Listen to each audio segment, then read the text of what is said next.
पिछले एपिसोड में हमने देखा था कि एल्डर याओजन जो था वो भी तियानलोंग के साथ शामिल हो चुका था क्योंकि प्रिंसेस ने उसको बाहर निकाल दिया था। तो इसी चीज का वो बदला लेना चाह रहा था। वो तियानलोंग के साथ मिलकर प्रिंसेस के ही बाकी एल्डर को भड़काना शुरू कर देता है ताकि वो सारे लोग उसके साथ आ जाएं और प्रिंसेस को अकेला छोड़ दें। इस वजह से प्रिंसेस और दाफेंग यहाँ पर कमजोर पड़ जाएंगे। लेकिन प्रिंसेस इतनी ज्यादा बेवकूफ नहीं थी, उसको उसकी चाल समझ चुकी थी तो वो उसकी चाल को ही उल्टा कर देती है। उसने यहाँ पर बड़ी सावधानी के साथ एल्डर को ही अपने प्लान में फंसा लिया था और वो अपने सारे के सारे पुराने एल्डर को अपनी तरफ कर लेती है। इस वजह से वो जो याओजन था वो यहाँ पर बुरी तरह से फंस जाता है। उसका खेल तो खत्म हो चुका था। जिसके बाद यहाँ से ये एपिसोड शुरू होता है। तो इस एपिसोड की शुरुआत में हम एक बाजार का सीन देखते हैं जहाँ का नजारा काफी ज्यादा सुंदर था। लोग अपने डेली के सामान वगैरह खरीदने के लिए आए हुए होते हैं। प्रिंसेस भी यहाँ पर आई हुई थी जहाँ पर उन सभी ने दाफिंग के लिए एक बढ़िया से कपड़े खरीदे थे। दाफिंग का लुक पूरा चेंज हो गया होता है और जहां वो पहले थोड़ा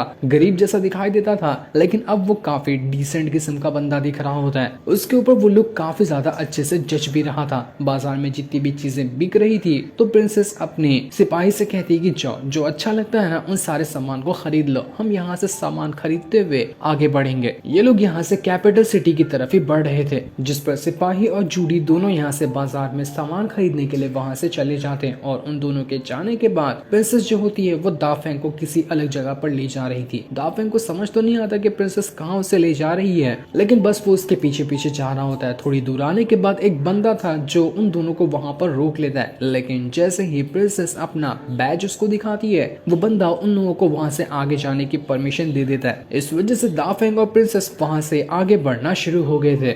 ये जगह काफी ज्यादा मिस्टीरियस लग रही थी। बाहर से तो वो एकदम वीरान और खंडर जैसी लग रही होती है, लेकिन जैसे ही वो बैच देखने वाला बंदा एक किसी तरह की रस्सी को घसीटता है तो अंडरग्राउंड की जगह वहां पर खुल चुकी थी। मानो के अंदर कुछ बहुत ही कमाल की जगह हो कि जिसको बाहर की दुनिया के लिए छुपाया गया है। जो बैच दिखा सकता है वही अंदर जा सकता होगा। दाफेंग ये देखकर बड़ा खुश था कि अरे वाह, ये जगह तो बड़ी कमाल की लग रही है। इसके बाद वो बंदा उन दोनों को एक मास्क भी देता है ताकि अंदर जाने के बाद इन लोगों की आइडेंटिटी सामने ना आए। जो भी जगह अंदर होगी वो बड़ी मिस्टीरियस जगह लग रही थी, इसलिए दाफेंग प्रिंसेस के साथ जल्दी जल्दी उस जगह पर जाने के लिए निकल चुका था ताकि जान सके कि ये जगह है तो है क्या। प्रिंसेस अंधेरे में मोमबत्ती जलाकर दाफेंग को वहां से आगे ले जा रही थी। दाफेंग को डर भी लग रहा था क्योंकि ये जगह बहुत ही ज्यादा खंडर और वीरान जैसी होती है। लेकिन जैसे ही दाफेंग कुछ कदम आगे बढ़ता है वो किसी सिटी के अंदर पहुंच जाता है। ये पूरी की पूरी सिटी अंडरग्राउंड में बनी हुई थी। वो पूरा अंडरग्राउंड की जगह को पार करने के बाद यहाँ पर आना पड़ता था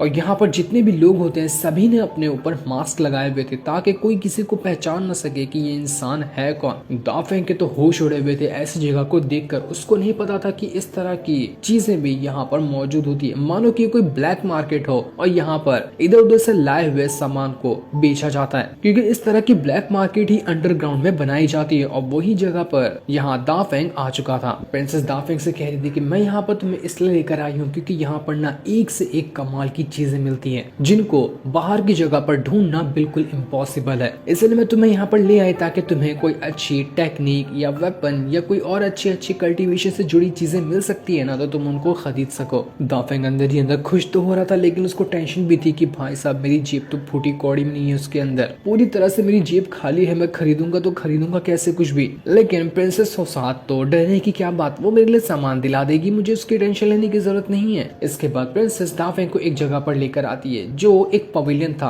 प्रिंसेस कहती है कि इसको ना, ये पवेलियन को हेवन मास्टर जीजी ने बनाया था और पवेलियन के अंदर उसी हेवन मास्टर की चीजें रखी हुई भी है जो कि बिकने के लिए यहाँ पर आती हैं। तो यहाँ पर थोड़ा सा संभल कर रहना क्योंकि यहाँ पर एक से बढ़कर एक खतरनाक लोग आते हैं सामान खरीदने के लिए। तभी वहाँ पर दाफेंग को कुछ लोग दिखाई देते हैं जो एक बंदे को मार रहे थे। ये कहते हुए कि तेरे पास पैसा नहीं है तो तू आया यहाँ पर क्या करने के लिए। वो बंदा यहाँ पर उस जगह पर घुसने की कोशिश कर रहा था जहाँ पर सुंदर लड़कियां डांस कर रही हैं, पर उसके पास फूटी कौड़ी नहीं थी तो उसको भगा दिया गया। दाफेंग भी वहां पर का नजारा देखने लग जाता है क्योंकि वहां पर बड़ी सुंदर सुंदर लड़कियां थी जो डांस कर रही थी और जो भी पैसे देकर अंदर जाएगा लड़कियां उसके साथ भी डांस करेगी। जिसके बाद प्रिंसेस जो होती है वो दाफेंग को एक जगह पर लेकर आती है। उस जगह का नाम था किनबाओ माउंटेन। प्रिंसेस कहती है कि ये वो जगह है जहाँ पर मैं तुम्हें लाना चाहती थी। यहाँ पर तुम्हें मिलेगी तुम्हारे लायक की चीजें और ऐसी चीजें जो हमारे इस कैपिटल सिटी में जाने के सफर में काम आएगी। तुम और मैं यहाँ पर जो अच्छा लगेगा ना उस चीज को खरीदेंगे। दाफेंग सोच में पड़ जाता है कि इस जगह का नाम कितना अजीब है, जगह में ही माउंटेन लिखा हुआ है तो यहाँ की चीजें भी बड़ी अजीब अजीब होगी। दाफेंग जैसे ये अंदर आता है वो बिल्डिंग काफी ज्यादा अंदर से सुंदर थी। दाफेंग तो उसको देखता ही रह जाता है कि जगह तो बहुत कमाल की है। वहाँ पर और भी कई सारे लोग आए हुए थे जो अपना अपना सामान खरीदने के लिए आए थे। प्रिंसेस यहाँ पर अपने पास से एक सिक्का उछाल देती है और जैसे उसने वो सिक्के को उछाला था वहाँ पर एक छोटा लड़का कूद कर आता है जो सिक्के को पकड़ लेता है। मतलब कि ऐसा था कि किसी को कोई चीज यहाँ पर खरीदनी है या कोई रूम देखना है तो उसके लिए इस बच्चे को सिक्का देना पड़ता है। तो ये गाइड करते हुए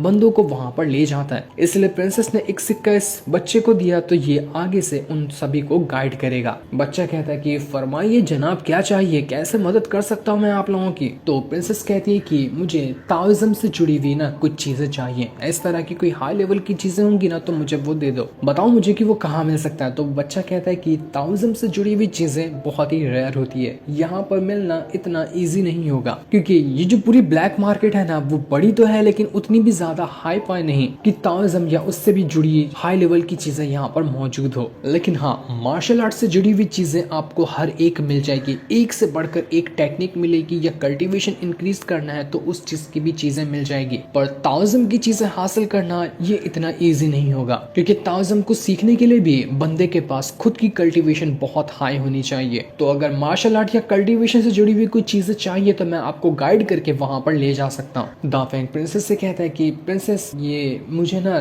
ताओइज्म से जुड़ी हुई चीजें भी तो चाहिए थी क्योंकि मैं चाहता हूँ कि मैं दो तरह की कल्टीवेशन करूँ, एक मार्शल आर्ट वाली और एक ताओइज्म वाली, क्योंकि ताओइज्म की कल्टीवेशन करना भी हार्ड होता है और उससे बेनिफिट भी बहुत ज्यादा मिलते हैं। लेकिन अगर यहाँ पर ताओइज्म से जुड़ी हुई चीजें नहीं है तो अगर मार्शल आर्ट से भी जुड़ी हुई अच्छी अच्छी टेक्निक होगी ना तो हम उसको खरीद सकते हैं। वो बच्चे से कहता है कि तुम्हारे पास मार्शल आर्ट से जुड़ी हुई कोई कमाल की टेक्निक है, ऐसी कमाल की टेक्निक की जिसकी मदद से मैं बहुत अच्छे कल्टीवेशन में बूस्ट हासिल कर सकूं।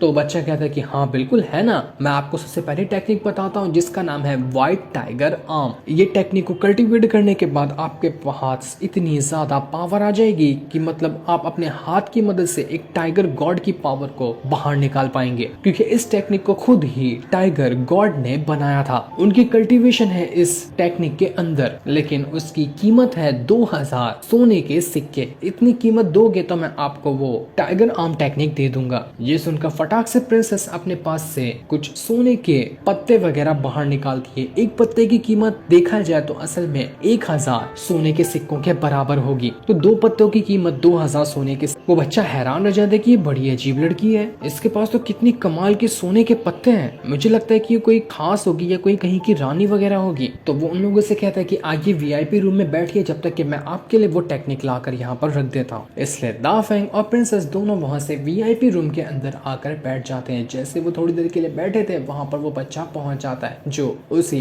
टाइगर आर्म टेक्निक को लेकर आया हुआ था। उसको देखकर दाफेंग बहुत खुश हो जाता है। वो प्रिंसेस को बता रहा होता है कि मैंने ना इस टाइगर आर्म टेक्निक के बारे में सुना था, बहुत ही कमाल की होती है ये। एक तो आपके डिफेंस करने में काम आती है, दूसरी आपको अटैक करने में काम आती है। इसकी मदद से आप अटैक करोगे ना तो बहुत ज्यादा खतरनाक अटैक लगता है। प्रिंसेस कहती है कि ये तुम्हारे लिए काफी हो गया या कुछ और भी चाहिए, कुछ वेपन वगैरह लोगे जो तुम्हारे आगे काम आए, जैसे कि स्वॉर्ड वगैरह हो गई। तुम हर बार अपने हेवन पिलर को तो बाहर नहीं निकाल सकते ना, तो ऐसे स्वॉर्ड वगैरह ले लोगे तो अच्छा रहेगा। दाफेंग भी सोच में पड़ जाता है कि हाँ यार बात तो सही है, जब भी मैं हेवन पिलर निकालता हूँ ना लोग मुझ पर नजर लगा देते हैं कि भाई ये पावरफुल बंदा है, तो इसलिए जल्दी हेवन पिलर बाहर नहीं निकालूंगा, स्वॉर्ड वगैरह ले लेता हूँ, उसकी मदद से ही जल्दी अटैक करूंगा और जरूरत पड़ने पर उसको बाहर निकालूंगा। तो दाफेंग उस बच्चे से कहता है कि बच्चे तेरे पास स्वॉर्ड मत दिखा, अगर कोई पावरफुल भाला वगैरह है ना तो वो दिखा, मुझे वो पसंद है, जैसे कि मंकी किंग वगैरह अपना भाला लिया करते थे ना, वैसा होगा तो मुझे बताना अच्छा रहेगा। तो बच्चा कहता है कि हाँ बिल्कुल है ना हमारे पास, उसका नाम है हेवन स्पीयर, उसकी कीमत है 3000 सोने के सिक्के। इतना खतरनाक है वो कि पुराने हेवन मास्टर ने उसे खुद अपने हाथों से इस्तेमाल किया था।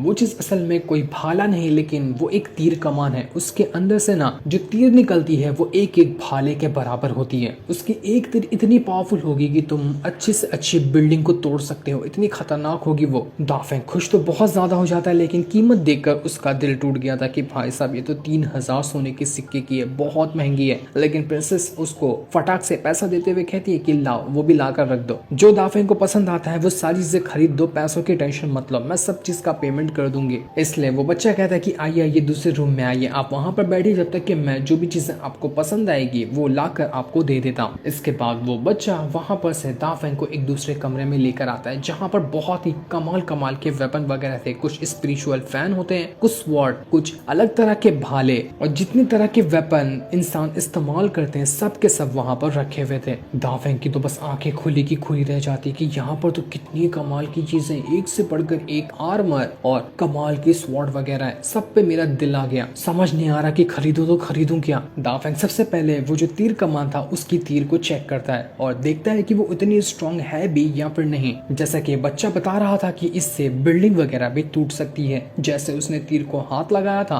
वो आराम से तीर को और उसके तीर कमान दोनों को एक हाथ में उठा लेता है। वो बच्चा हैरान रह गया था कि इस तीर कमान को तो आज से पहले बहुत लोग खरीदने के लिए आए, लेकिन किसी के अंदर हिम्मत ही नहीं हुई कि इस तीर कमान को उठा सके। कोई उठा तक नहीं पा रहा था इसको, लेकिन इस दाफेंग को तो देखो, इसने एक ही बार में तीर को भी उठाया और उसके कमान को भी उठा लिया। ये इतना आराम से इसको कैसे उठा सकता है, मुझे तो यकीन ही नहीं हो रहा। दाफेंग खाली यहाँ पर तीर कमान को उठाता नहीं बल्कि एक हल्का सा तीर का जो रबड़ लगा होता है उसको थोड़ा सा घसीट देता है। उसने जैसे ही यहाँ पर किया था पूरे के पूरे बिल्डिंग के अंदर भूकंप आ जाता है। तीर तो चला ही नहीं था, बस यहाँ पर रबर को हिलाने की वजह से यहाँ पर भूकंप आ गया। और जब तीर चलेगा तो वो कितना खतरनाक होगा उसकी कोई हद नहीं होगी। दाफेंग कहता है कि बच्चे बड़ी कमाल का ये तीर कमान था, ये चीज मुझे पसंद है, तूने बहुत अच्छी चीज दिखाई है। वो बच्चा हैरान भी था और खुश भी था कि आज तो बड़ा फायदा हुआ, अच्छी अच्छी चीजें भी बेच दिया और काफी कमाल के बंदे भी आज दुकान पे आए। प्रिंसेस उस बच्चे से कहती कि मैंने सुना है ना यहाँ पर सुजाको तालिस्मान भी मौजूद है, तो क्या तुम मुझे 2 सुजाको तालिस्मान ला कर दोगे?